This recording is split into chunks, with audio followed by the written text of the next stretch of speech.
মাননীয় মুখ্যমন্ত্রী গতকাল বিহারের নির্বাচনে যে ভোটার তালিকার ইন্টেন্সিভ সামারি রিভিশন শুরু হয়েছে, অর্থাৎ বাড়ি বাড়ি গিয়ে ভোটারদের তথ্য সংগ্রহ, ভোটার তালিকায় নাম তোলা এবং নাম বাদ দেওয়ার কাজ যে শুরু হয়েছে তার তীব্র বিরোধিতা করেছে। তিনি বলতে চাইছেন এটা নাকি এনআরসি করার আগের পদক্ষেপ। মাননীয় মুখ্যমন্ত্রীর কাছে কয়েকটি প্রশ্ন রাখতে চাই। আমি আপনাকে স্মরণ করাতে চাই 3টি দিনের কথা।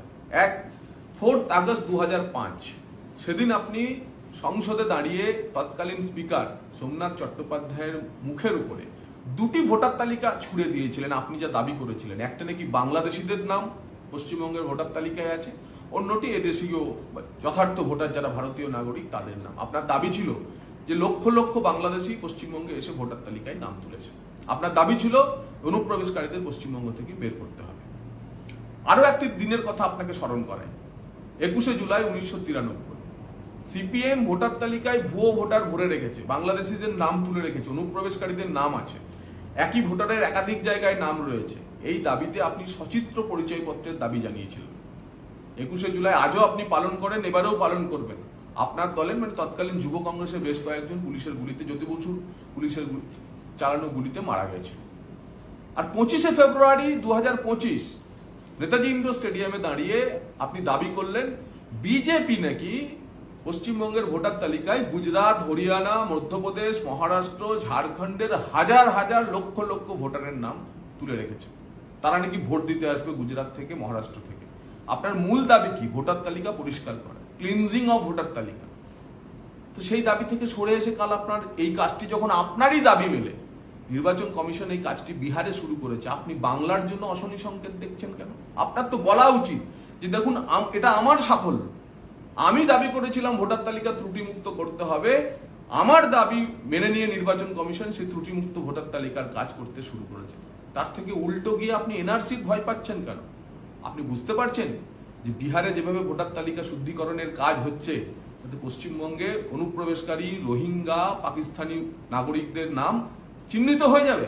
আপনি ভয় পাচ্ছেন নিউটন দাস কাকদ্বীপ থেকে যেভাবে ধরা পড়েছে, বাংলাদেশের আগস্ট আন্দোলনে ইউনিশ সরকারকে আনার জন্য হাসিনা বিরোধী আন্দোলনের অন্যতম নেতা, আপনার এখানে তৃণমূলের নেতার সঙ্গে তার ছবি এবং তৃণমূলের ভোটার তালিকায় তৃণমূলের নেতাদের ধরে আপনি নাম তুলেছেন। আজাদ মল্লিক বারাসাতে পাকিস্তানি নাগরিক, এখানে বসে পাকিস্তানি নাগরিকদের জন্য পশ্চিমবঙ্গের ভোটার তালিকায় নাম তুলেছেন। জঙ্গি সাদ নওয়াদা হরিহর পাড়ায় 2 জায়গায় ভোটার লিস্টে নাম ছিল এবং ভোট দিয়েও চলে গেছে।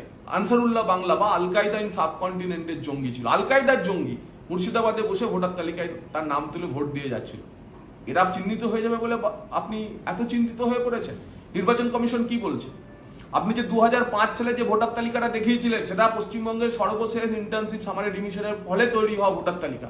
সেখানেই কিছু বাংলাদেশি চিহ্নিত হয়েছিল, তাদের নাম বাদ পড়েছিল। সেই তালিকাটাই দেখিয়ে আপনি 2006 সালে বিধানসভা ভোটে হয় এবার নয় নেভার এই স্লোগান তুলেছিলেন। তারপর সেই 2005 থেকে 2025 20 বছর ধরে আপনার সেই একই ধারা বজায় রয়েছে। 2003 সালের ইন্টেন্সিভ সামারি রিভিশনে যে ভোটারদের নাম ছিল তাদের গায়ে হাত পড়বে না, কিন্তু 2003 সালের পর যারা পশ্চিমবঙ্গে নাম তুলেছে গত 22-23 বছরে, তাদের একবার যাচাই করে নেওয়া দরকার আছে যে ভারতীয় নাগরিক, যে দেশে জন্মেছে, যার বার্থ সার্টিফিকেট আছে, তাদের কিসের ভয়? তাদের কিসের ভয়? তার স্কুলের অ্যাডমিট কার্ড অথবা সিটিজেনশিপ প্রুফ দিয়ে দেবে, আধার কার্ড দিয়ে দেবে, তারা নাম তুলে নেবে। কিন্তু যারা বাবা বদল করেছে, ওপার থেকে এসে ভুয়ো রেশন কার্ড বানিয়েছে, আধার কার্ড বানিয়েছে, তারা তো এবার ধরা পড়বে। তারা তো আপনার ভোটার, তারা তো আপনার প্রিয় দুধেল গায়, তাই তাদের জন্য এখন গলা ফাটাচ্ছেন? আপনার বরং উচিত নির্বাচন কমিশনকে সহায়তা করা। আর নির্বাচন কমিশনকেও বলতে চায় যে বিহারের এই অভিজ্ঞতা নিয়ে তারা আরো কড়া পদক্ষেপ পশ্চিমবঙ্গে করুক। তার কারণ 1 কোটি বাংলাদেশি অনুপ্রবেশকারীর সঙ্গে সঙ্গে অসংখ্য রোহিঙ্গা এবং পাকিস্তানি নাগরিকও বাংলাদেশে পশ্চিমবঙ্গে ঢুকে রয়েছে বলে আমাদের আশঙ্কা। তাদের চিহ্নিতকরণ করে ভোটার তালিকা থেকে তাদের নাম বাদ দিতে হবে এবং একজনও যোগ্য ভারতীয় নাগরিকের নাম যেন ভোটার তালিকায় বাদ না থাকে, তাদের প্রত্যেককে নাম তুলতে হবে। সিএ এর ফলে যারা নাগরিকত্ব পেয়েছেন তাদের নামও তুলতে হবে। আশা করব নির্বাচন কমিশন এই কাজ করবে।